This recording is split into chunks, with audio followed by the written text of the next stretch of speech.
మార్పు కావాలి, ప్రజాపాలన రావాలి అని కాంగ్రెస్ నాయకులు గప్పాలు కొట్టి ఈరోజు ప్రజల్ని నమ్మబలికి అధికారంలోకి వచ్చారు.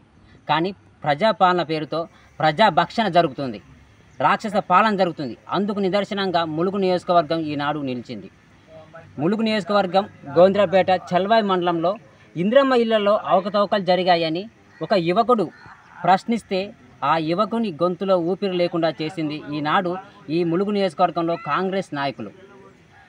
చుక్క రమేష్ అనే 23 ఏళ్ల యువకుడు ఇంద్రమ్మ ఇళ్లలో అవకతవకలు జరిగాయి, ఇందులో అర్హులకు రాలేదని తను మాట్లాడితే తనపై అక్రమ కేసులు పెట్టి తనని భయాందోళన గురి చేసి రాత్రే పోలీసులతో తన మొబైల్ లాక్కునేలా చేసి నువ్వు రేపు పోలీస్ స్టేషన్కి రావాలని భయాందోళన గురి చేసి తను ఈరోజు ఆత్మహత్య చేసుకోవడానికి ముఖ్య కారకులైనారు కాంగ్రెస్ నాయకులు. ప్రజాపాలన పేరు చెప్పి ప్రజాసేవ అని చెప్పి ఈరోజు ములుగులో ఎందరో అమాయకుల ప్రాణాలు బలికొంటున్నారు. ప్రశ్నించడమే తప్ప మాట్లాడే స్వేచ్ఛ ఈరోజు ఈ ములుగు నియోజకవర్గంలో ఎవరికి లేదా?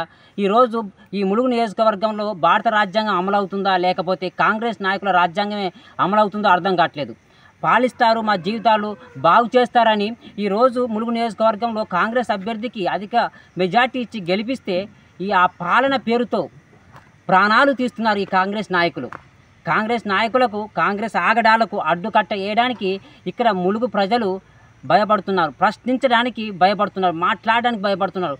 ఈ అధికారాన్ని చూసుకొని పోలీసులను ఉపయోగించి ఈరోజు ఎంతోమంది ప్రశ్నించే గొంతులను ఆపు చేసి ప్రశ్నిస్తే కటకరాలకో లేకపోతే కాటికో పంపేలా బెదిరింపులకు పాల్పడుతున్నారు ఈరోజు ములుగు నియోజకవర్గంలో కాంగ్రెస్ నాయకులు, కాంగ్రెస్ కార్యకర్తలు.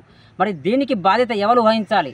ఈరోజు చుక్కా రమేష్ 23 ఏళ్ల యువకుడు ప్రశ్నిస్తే ఆ యువకుడి గొంతులో ఊపిరి లేకుండా చేసిన కాంగ్రెస్ కార్యకర్తలు, కాంగ్రెస్ నాయకులకు తగిన శిక్ష పడాలి.